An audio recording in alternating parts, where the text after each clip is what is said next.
right. Hello, my loves. Welcome to another video for the Breaking Free series.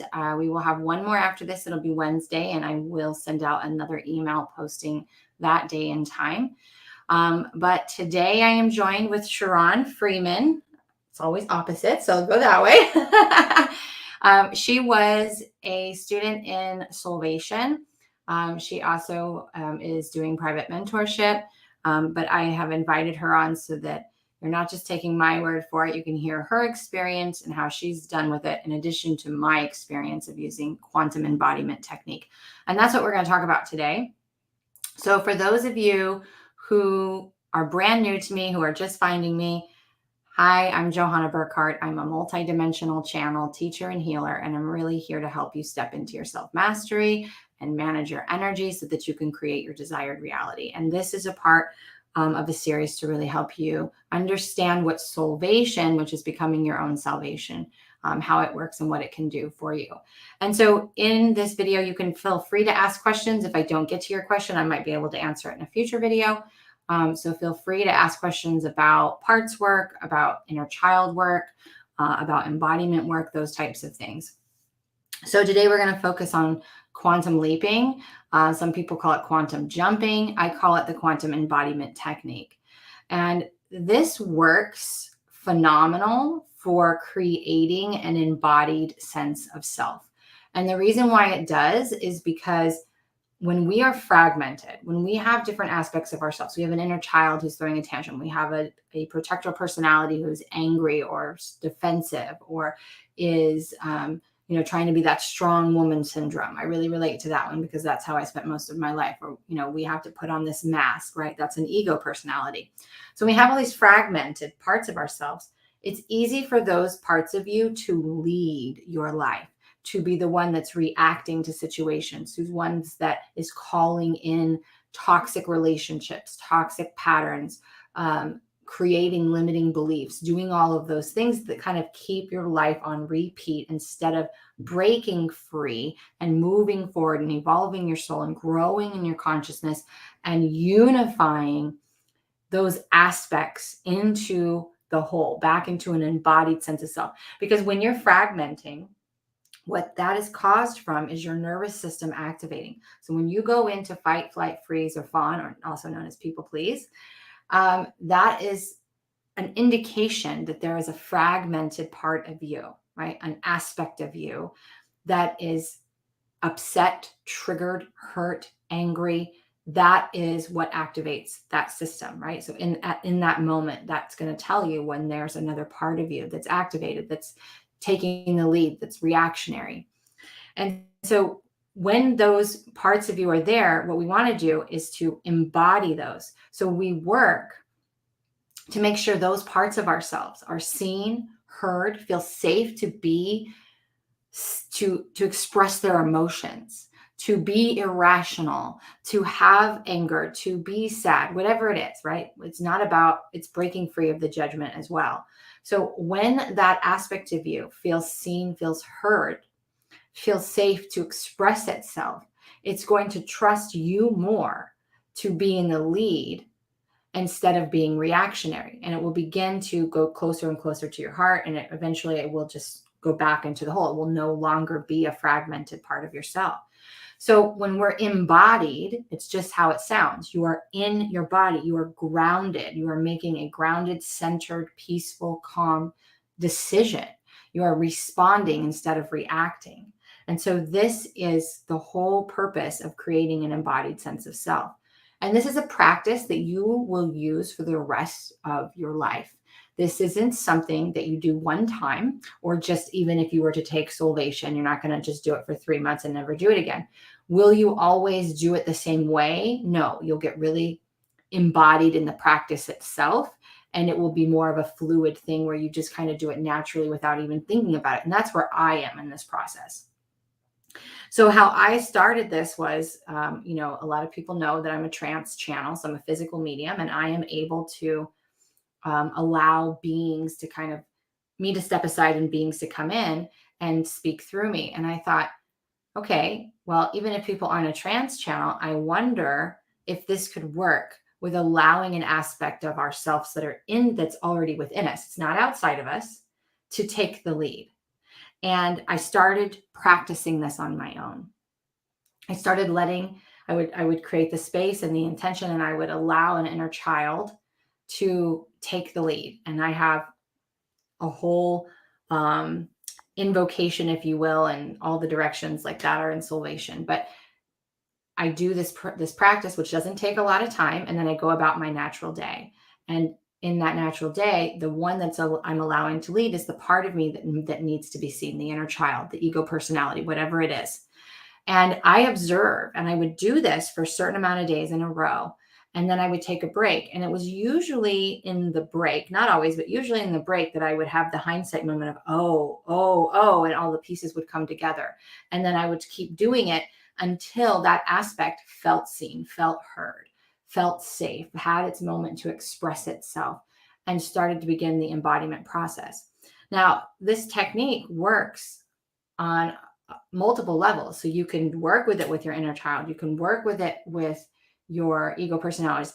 You can also work with it for your higher self. You can also work for it if there's a version of you that you want, like your wealthy self or your sexy self, or, your Arcturian princess self, whatever it is that you want to bring into you, those traits, those features, the way that you want to be.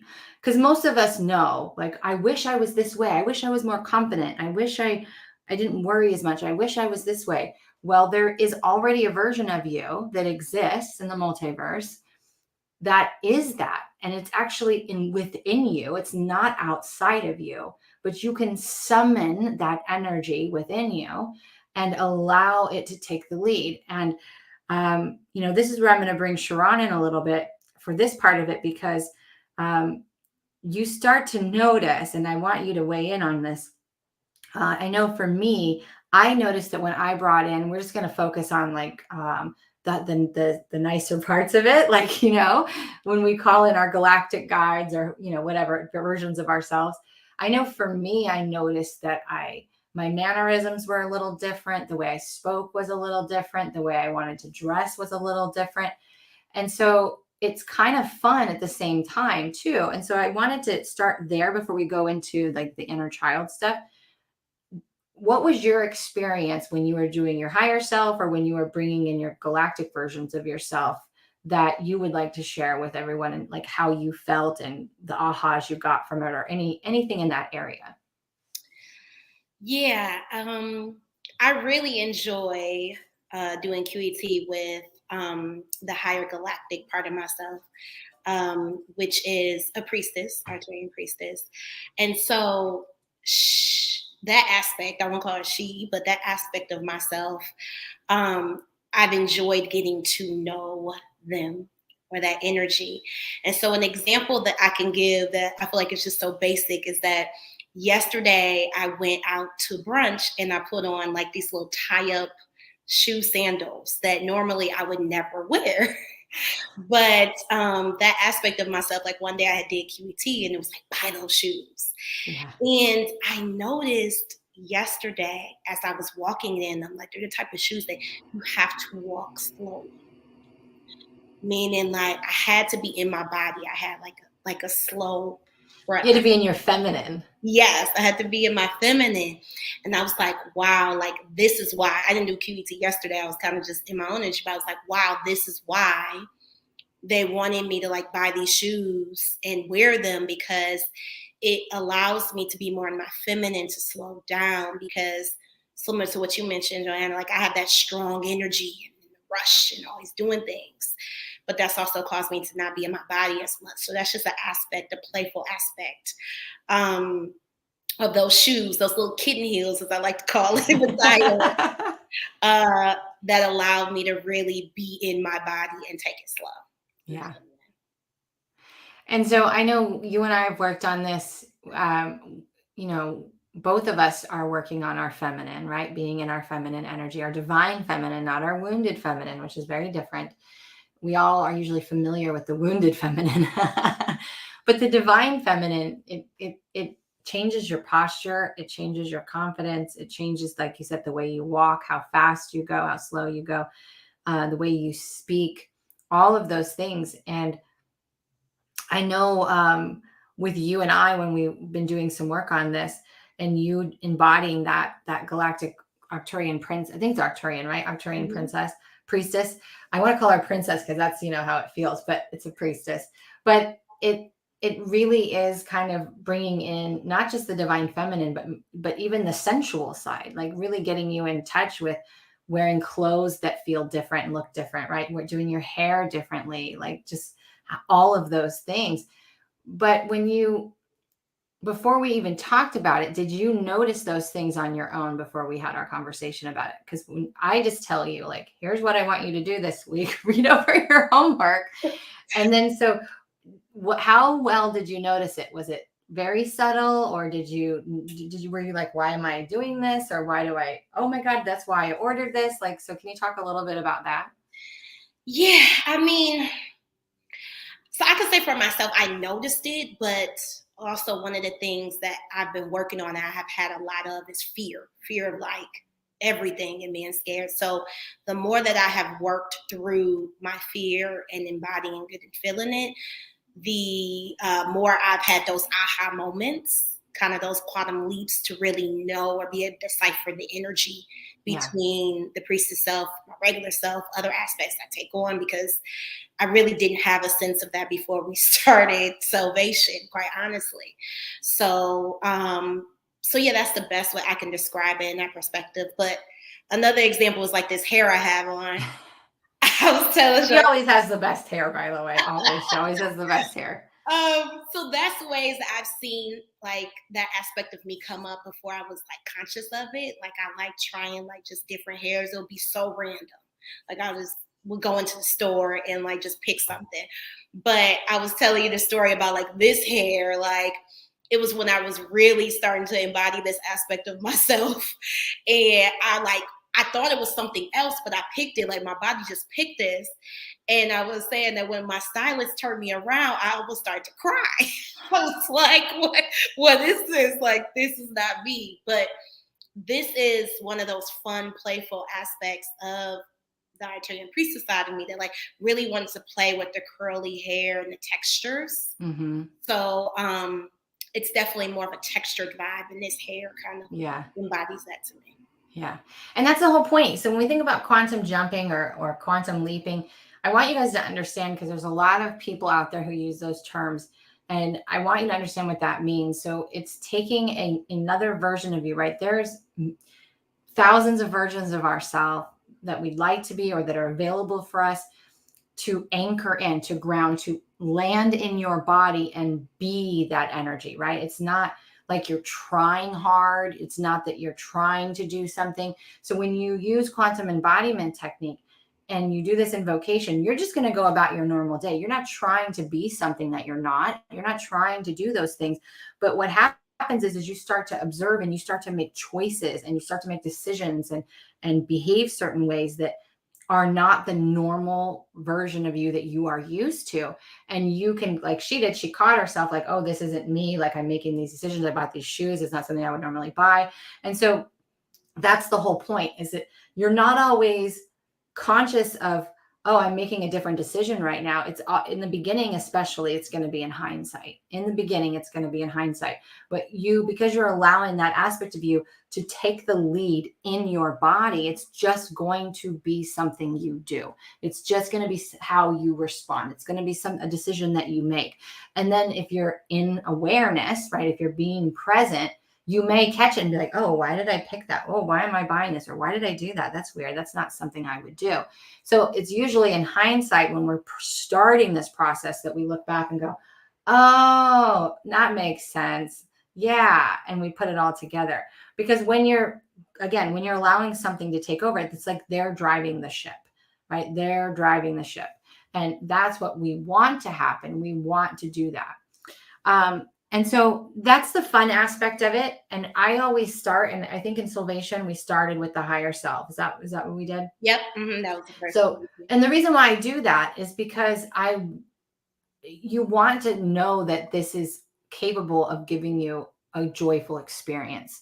You want to know that you're capable of being the most confident version of you, or being the most peaceful version of you. And so I like to start with the higher self, because, and here's the thing, you're always going to have, if you embody the higher self you're at now, and then you level up to that, you're going to have a new higher self, right? So there's always going to be another better version of you. So it's not about getting to the very best version of you. It's getting to the version of you that makes you feel the best, that makes you feel the most confident, that makes you feel the most healed, whole, grounded, enough, whatever the terminology is that you're looking for, the thing that you're looking for. And so we always start there, because I want you to feel that right away. I want you to have that knowing that, oh, I'm doing this for a reason. I'm going to be able to get to this space. And then, so once you guys get a taste of that, we start doing it with the inner child. And so I have shared this story before, but I'm going to share a little bit more about it. I had an inner child inside of me that was very angry, very angry. And I wasn't until 2019, maybe even 2018, 2019, that I started to realize, it was 2019, that the amount of rage and anger that I had in myself that I was unaware of, because it was so repressed. And for those of you who've been following me since, 2015, I never seemed to be an angry person. I never really had anger issues. I never really thought of myself. But yet I started to notice, that I called in a lot of people who were angry.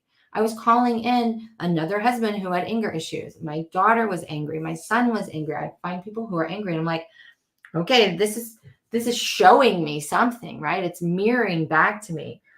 And so it wasn't until I started working on my anger, but it wasn't until the end of, I'm so bad with time. I think it was the end of 2020. It might have been the end of 2021. But anyway, I felt this anger starting to rise up. And I knew in that moment that this little girl inside of me needed to lose her shit. She needed to scream and yell and say all the things that she wished she could have said to her parents, that she could have said to her spouses, to her friends that had hurt her, and that she just never got to express. And so I use the quantum embodiment technique to allow this version of me to take over. And it was intense. And so and I tell you this because I want to take it to the other extreme, because I want you to know that there's a really high joyful extreme that this can bring. And then there's a really low extreme that it can take you to. And most people are going to be somewhere in the middle. But this extreme was so deep. And I knew that as I was expressing, as I was allowing this version to scream, to hit, to just like literally be belligerent, that I was setting her free. And at the same time, I could feel that part of me was integrating. And the reason why I knew that is because it felt like death. When we start to integrate our inner children, it can sometimes feel like we want to die. It can sometimes feel like a very painful experience. And it's important to know that, because this is something that is going to become more predominant in our collective. This is something that we're going to see more of. And this is something that a lot of times people who have suicidal tendencies, they misunderstand the energy. So they think that they are done and they want to leave. But the truth is there's a part of them that's done, that doesn't want to lead anymore. There's a part of them that is like, we're done with this version of ourselves, and this version has to go. And so the death is not really a death, it's an integration, but it's so intense because it's literally at the door of your heart. And it's like, let me in, love me in my form, love me while I'm irrational, love me when I'm angry. And so that's another extreme, but it was 2 days that I allowed this version to take over. And I was so exhausted afterwards, but it changed me forever. It forever changed me. And I knew right then that this work was ridiculously powerful, because that version of me literally integrated those 2 days, that weekend, and it has never come back, right? So it literally completely integrated, and I needed that so much. And so everyone else is usually going to be somewhere in the middle. It's not that you can't have those high extremes of joyful, blissful experience with this technique, or it feeling deeply intense. But the point of it is, when we integrate an inner child, we're also simultaneously integrating the protector personality that the ego created to protect that inner child. And so I would like you to share a little bit about your experience with using QET for inner child work, because, you and I have similar wounds. We were both the strong woman. We had to do it all on our own, right? And we had completely different types of trauma as children. And so it doesn't matter what the trauma is. It doesn't matter about that. It's literally about feeling it. And you are what I would say the mainstream, because most people today don't know what it feels like to feel in their body. They're so disconnected from their body. So you're a perfect person to answer this, because that was all new to you. So how was your experience, and how is your current experience when you use QET to start to do the integration work with your inner child? Yeah, so when we did it in Soulvation, it was a great start just to even, how do I put it, almost consciously even know I had any repressed feelings in these different aspects. Because as you just mentioned, I was completely disconnected, literally, to my body, my attunement, everything, because of my childhood. And so for someone like me, it was like a great way to get into it, because my body, I was walking around scared most of the time, literally 98% of the time, but I had no idea. So it helped to not only be able to take on aspects of myself with QET, but also to have safe people and a safe community around, that I could have those moments as it started to come up, as we practice QET more and more and more, because I never had that. Yeah. I never, until joining Soulvation, had an experience in my life where my body or I felt physically safe enough to bring up any emotion, literally. And so for me, it changed my life. And I'm a person that went to therapy, done all of that, but it's not the same. It's not the Yeah. same in terms of really tapping into that. Now, as I've been doing it more and more and more, my current experience is even more in depth. So the more that I've done it, the more I start to feel in my body everything things I never felt before. And this is not to be scared, Yeah. say that, but it's for example, I was out on Saturday. I was on this little patio, and all of a sudden I just got this rush over my body. And I'm like, what the heck is that? I'm thinking something's wrong. But what happened was I looked, and it was something on my shoulder, biting me. So that was the example. It was literally in that moment, because I'm in tune, where something was on my body, and I felt it. I literally felt it. But those are Yeah. things that I never felt before. So Yeah. that's right. It's crazy, because the inner child, when we understand, so the big reason why we want to allow the inner child to lead and to express itself and to feel is because the body always remembers what the mind forgets. Okay. And so you could be walking around your whole life, and you could go into a certain room, or be around a certain type of person or environment. And you may go, oh, when I'm there, I get nauseous, or when I'm there, I get anxious. And those are already going to be cues right there. Right. So when you're working with QET, and you're being intentional about what you're allowing, now you're going to start connecting it back into the body. So you're going to start recognizing, oh, okay, so it's this inner child, and this is what this emotion feels like in my body. So when I'm feeling not enough, or I'm in shame, this is the sensation I have in my stomach. Or when I'm feeling afraid or anxious, or of judgment or of anything, I feel this in my chest. You're going to start connecting the dots, and you're going to start noticing it. The more that you do that work, the more those sensations are going to start to dissipate, and to where it gets easier. So when you go into those situations, because what's happening is now those aspects of you are no longer jumping into fight or flight, even if they're not completely integrated, because they trust you. That's the key. Like a lot of people talk about inner trust, like doing inner trust work.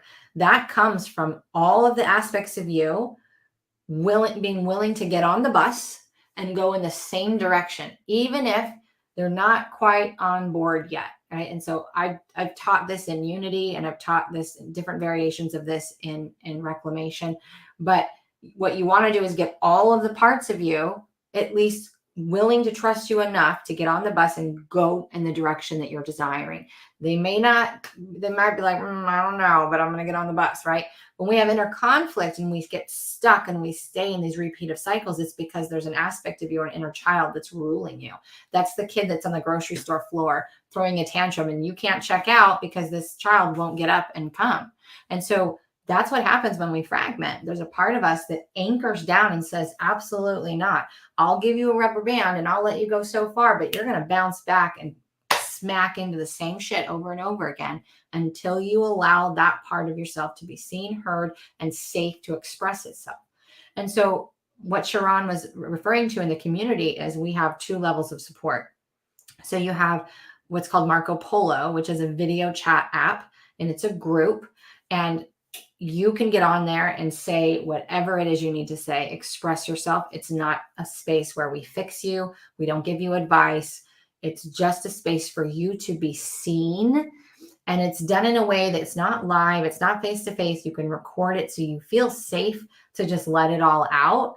And then we hold space for you by just watching and listening.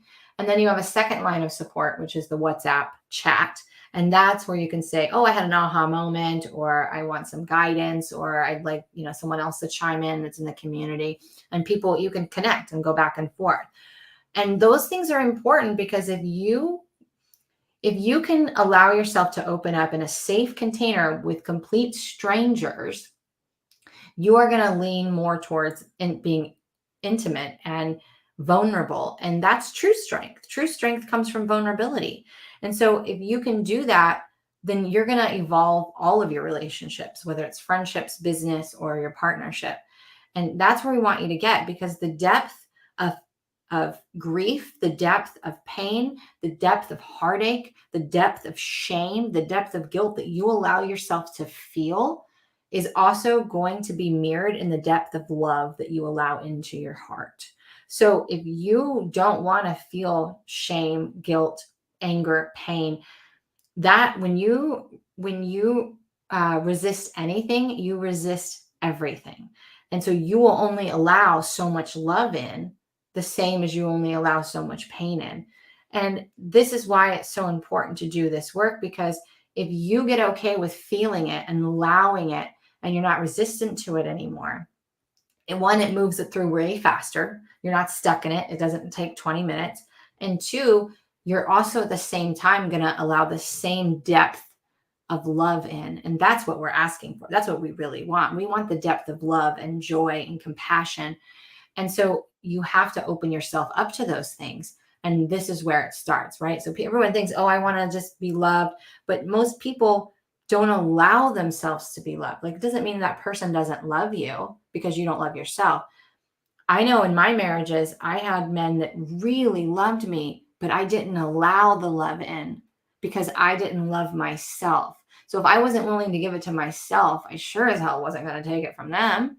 But it wasn't because they didn't love me. It's because I didn't allow them to love me. I didn't let it in because I was guarded. I wanted to be in control. I wanted to be the lead. I wanted to I didn't want to be anxious. I didn't feel safe. And so I was like, if I'm in the lead and I'm in my wounded masculine and I can control everything and be the strong woman who doesn't need anybody, then I'll be okay. But what that did was it never allowed me to feel the depth of love that people were trying to love me.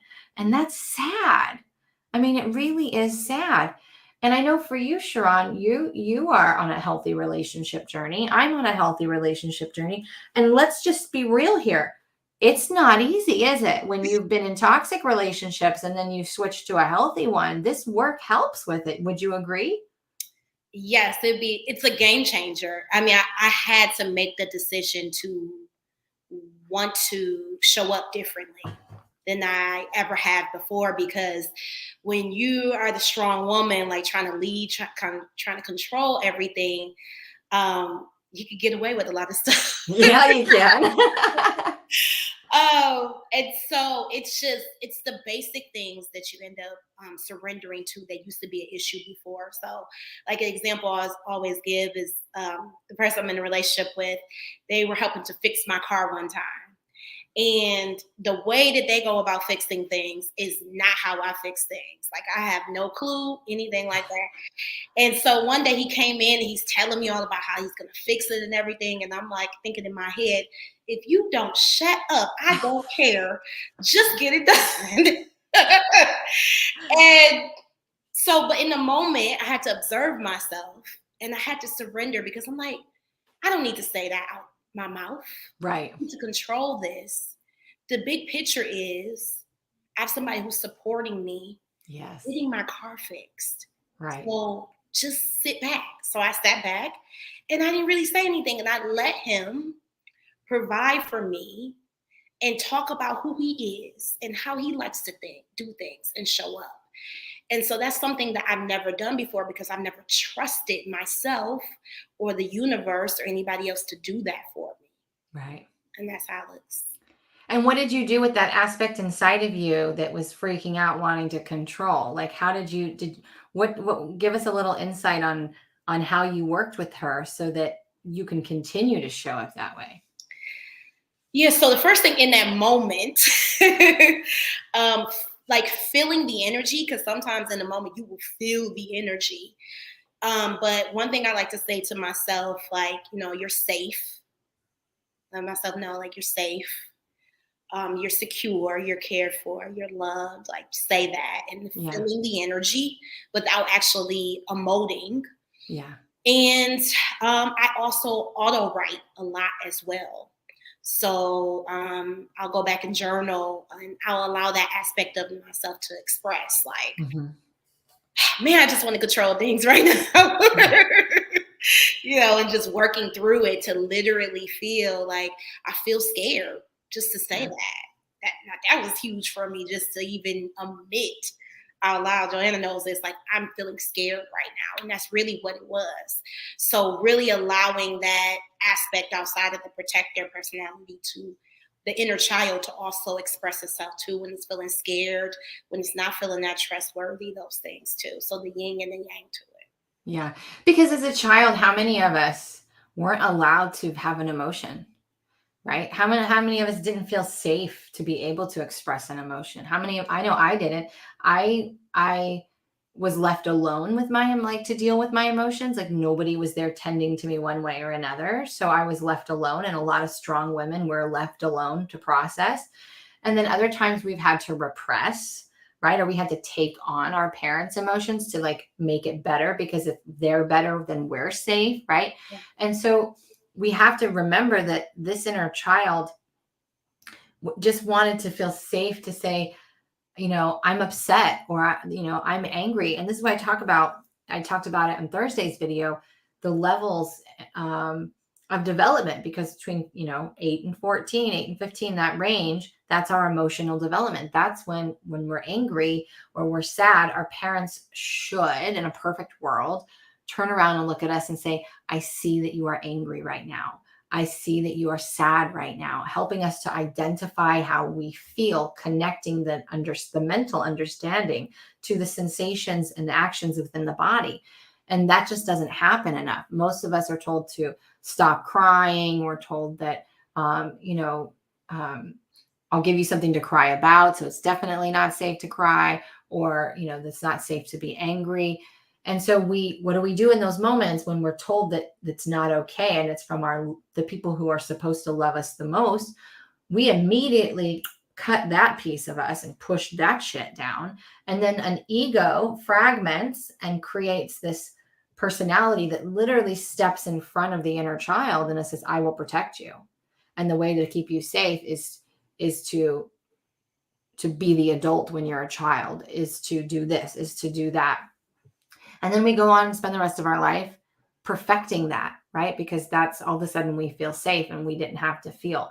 And a lot of this stuff, we don't even have conscious memories of the trauma. Our amygdala either stopped recording, or we don't recognize it as a trauma, because trauma is simply identified as, not enough for too long, or something, something that's too much for too long. Just those two things creates a trauma where we fragment into different versions of ourselves. And so it's not always traditional big T abuse or even small t emotional manipulation type of things. So it's important to understand that aspect, because we all have fragments. And the goal of this is to look at the things that we do, to take radical self responsibility and go, like she was talking about with her partner, and saying that I talked about on Thursday about my new relationship, is recognizing that it's a me problem and not something that they're doing, right? Whether that's a significant other or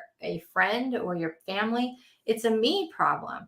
And so recognizing when it's a me problem and going, okay, there's a part of me that this is valid for. It's not invalidating it, right? There's a part of you that needed to be heard and expressed. And so when she said, I'm scared right now, that's the acknowledgement. That's calling it out. That's seeing it. You're not in denial of it. You're not pretending it's not there. You're calling it out. And that takes 50% of the energy away immediately. It just takes it away. And now you can be like, okay, I brought that shit down. Now I can work with this and give her a space to express. So I'm an audible processor. So I talk it out loud, or I get in my car and let it out driving. Sharon does a lot of auto writing. So she expresses it by writing. And you will find your own way of how you need to express it. But doing that allows for that version of you to always to be heard finally. And that's honestly 9 times out of 10, that's all it takes, is to be heard, is to be seen. Because now you're more likely to allow your partner, you're more likely now, and correct me if I'm wrong, but you're more likely now to be vulnerable with your partner and to express things, because you've now allowed yourself to be honest with yourself, right? So you've been vulnerable with yourself. And if you can be vulnerable with yourself, then you can be vulnerable with someone else, right? Yes. And it opens, and they become more vulnerable with you too, because they know that you're not just looking at them to fulfill your every need or desire that you had when you were a child. You're actually interested in seeing them as a person. Yeah. Which is the game changer. And you're no longer projecting, right? Because that's what we do. We project our pain. We blame. We say, oh, it's because you're doing this or you're doing that. And there could be times when they're legit doing something, right? But majority of the time, it's an us problem. There's something from our childhood that, has similar energy, completely different circumstances. And it's summoned that energy up. And in that moment, and this is why this is so powerful. Like the purification process mixed with QET is so powerful, because even when you're no longer intentionally doing it, and I don't know tell me if you've gotten to this point, but for me, I know I don't have to constantly intentionally do the QET work. I've integrated the procedure, the method so much that now when I feel that energy, I immediately get out of the way and allow that version of me to have the seat. And sometimes that means that for a couple of hours, that's where I'm at. Sometimes it's 5 minutes. But that's what happens to me now, is something happens that triggers that energy of something that happened in my childhood. And I immediately get out of the way now. And I just allow that version of me to take the lead, to express it, to be seen, to be heard, and to go, this is what it felt like when I was wondering if my dad was going to abandon me, or if I was wondering if those group of friends were going to reject me. And it's like, this is what it felt like. This is what it would have felt like. And I'm like, wow, that sucked for her. Like, I have immense compassion for her, right? And then boom, it goes in, and now my other self has come forward, except I'm brighter and I'm happier and I'm lighter. And that happened in minutes. And sometimes it's longer, but that's where I'm at. So have you started to notice yourself doing that a little bit? Are you getting to that spot yet? Yes, over the last couple of weeks, I've definitely had that. Because I think I had to get to a point where I had built up enough trust within those different aspects of myself. And it's been a process for me. So it's good. It is quantum leaping kind of to another level. Yeah. But also when you're feeling it and feeling that a moment, when you emerge out of that, and I kind of shared this with you last week, it's like, this is a different, it's a different me now. There's a part of me that I don't have a better word. I won't describe it as lost, but it may feel like that. It's really integration.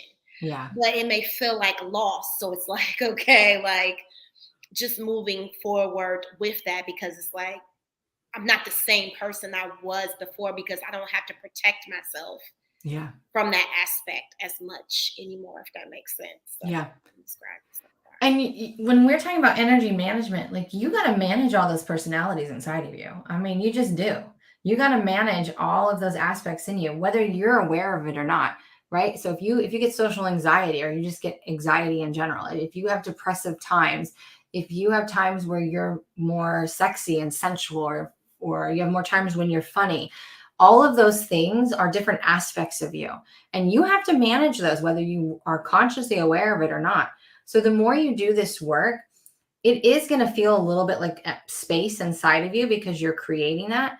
But once you've made some good space, now that's when we can really shift and say, okay, what is it that is being called forward? And like for Sharon, it was her Arcturian priestess showed up one day and was like, okay, we've made some space. Like, let's bring these attributes to the surface.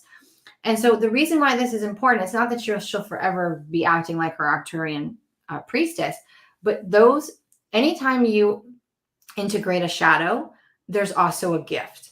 And the same can be said when you are integrating your galactic aspects or other versions of yourself that are, let's say, of more light, for general understanding. There's gifts, there's character personalities and traits, there's abilities that you've always wanted, that maybe you always wanted to be more feminine, or you wanted to be more confident or more sensual. Well, there's an aspect of you that already knows how to do that. So you bring that aspect in, you let that aspect lead. And the more you do that, it becomes a part of you. And now you can access it much easier. And if you want to be that way all the time, that's there for you. And so embodiment work is the way forward. And you're going to start to see way more practitioners starting to do embodiment work, because something I've said forever is you have to be the change. You can read the books, you can take the courses, you can hire the therapists, you can do all the things. But if you aren't bringing these processes into your body and using them consciously in your everyday busy life, it's never going to embody. And that's why these processes, for me anyway, were game changing, because I don't have time to do 4 hours of healing work every day. I needed something that I could adapt into my everyday life. And so I want to ask you, has this been easy for you to adapt into your everyday life? Yes, absolutely.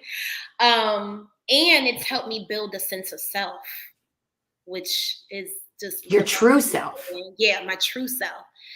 Because I always knew it was in me. Like, I just like, authenticity is the most important thing. But Were you being authentic? No. Yeah. I tried all these outside things, like I'll travel, I'll quit my job, all these things. And I still, because it was so repressed within me, like I still couldn't tap into it. And so holding space for myself, grounding myself every day, using QET, I'm doing a shower, whatever, it just sets the tone for the day, literally. Yeah. And so you continue to do your regular stuff, but you have another part of you that's leading.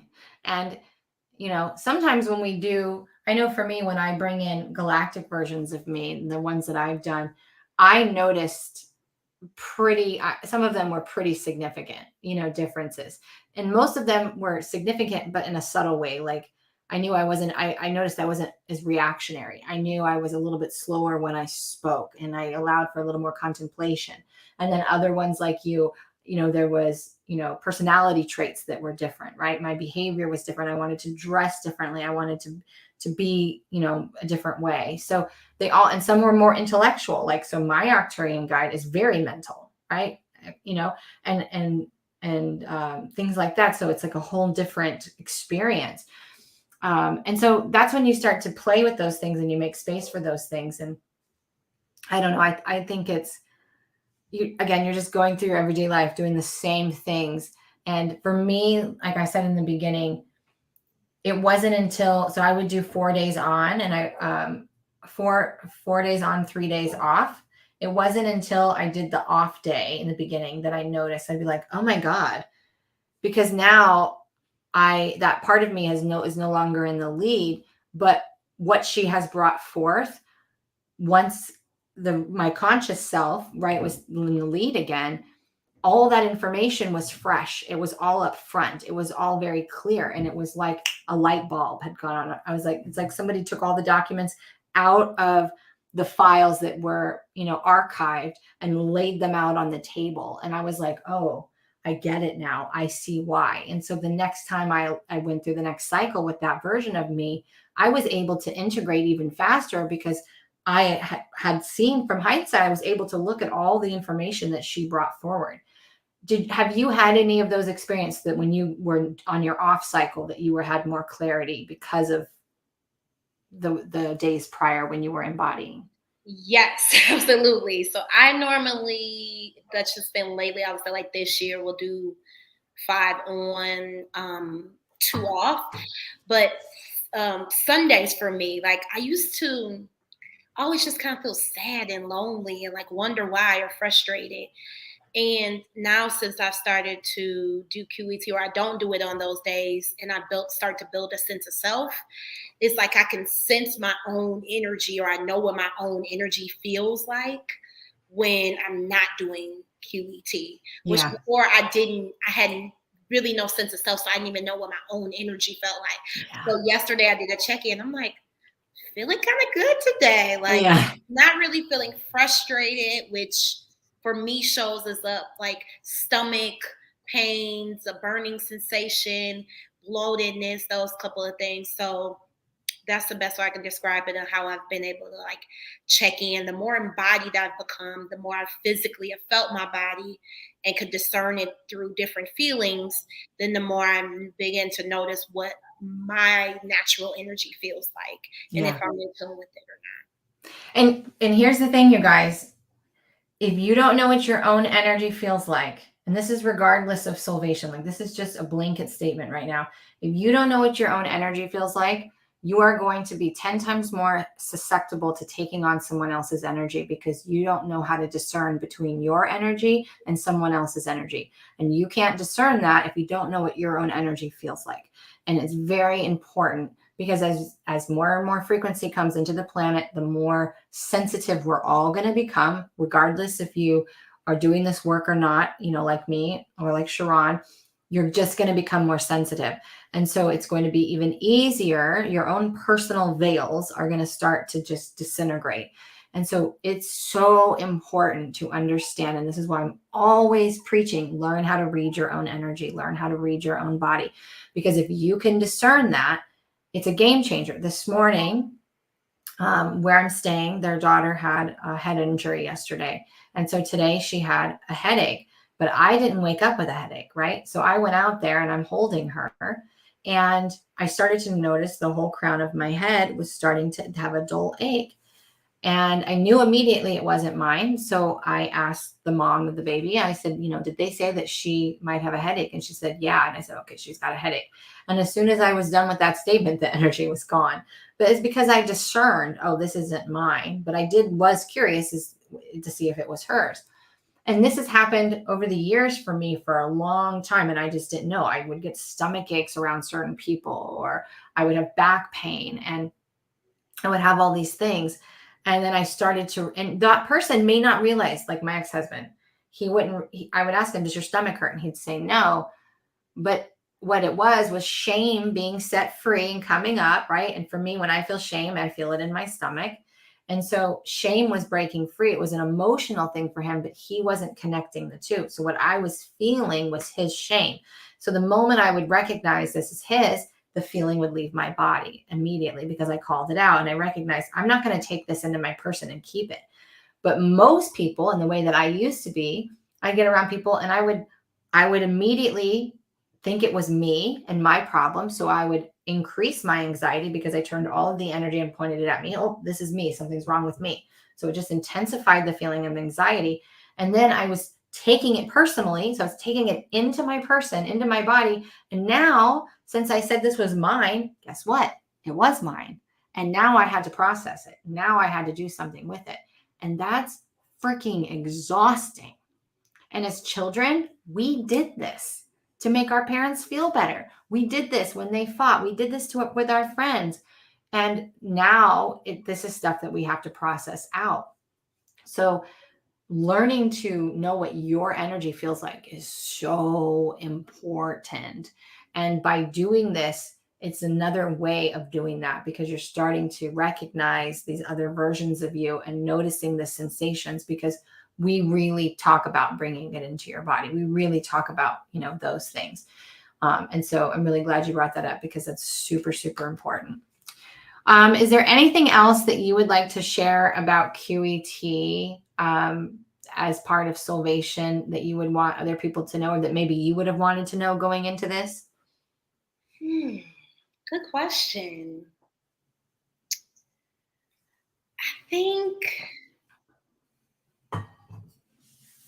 think just that if you are really ready to transform, to change your life, to be the best version of yourself, the self that you can see, but it's like, how do I get there? Then I feel like Soulvation and QET is, for me, it can be life-changing. It's life-changing. And to be able to do that in a safe space is one of the most amazing things and amazing experiences as well. So I definitely recommend it for those of you that are in that space. You're ready to do the work. Yeah, you have to be ready to do the work. You have to be ready to do the work.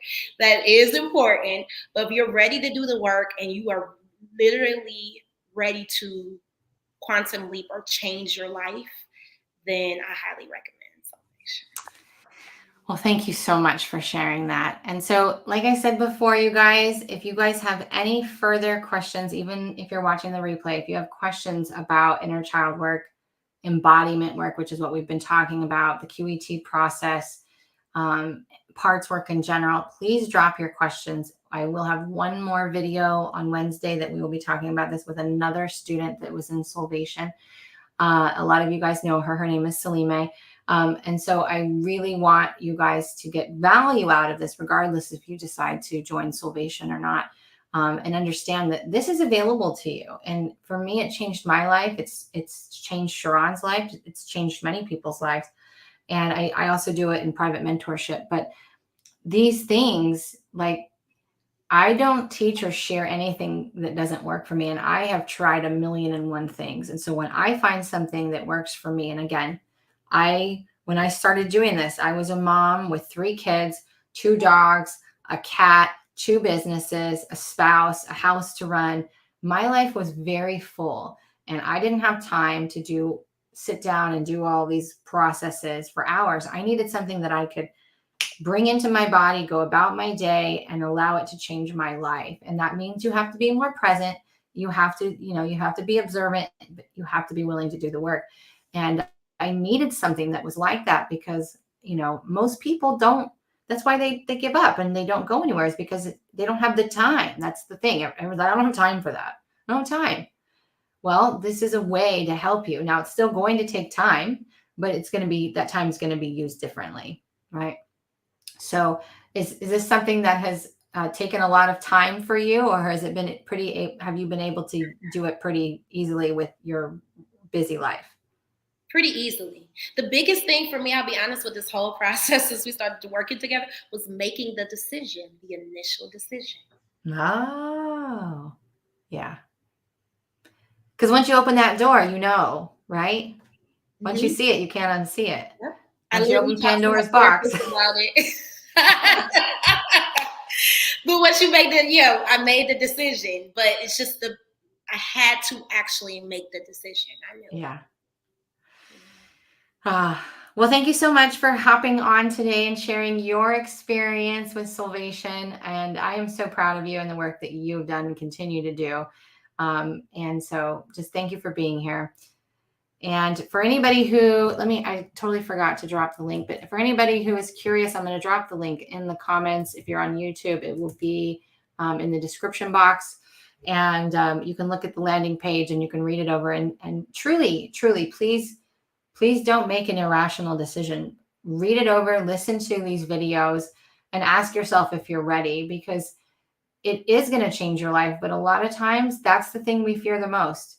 I was not afraid of failure. I was an expert in failure. I was truly afraid of success and being my best self, because then would I be able to sustain it? Would I be able to keep it? Right? Would I be able to, what if people judged me?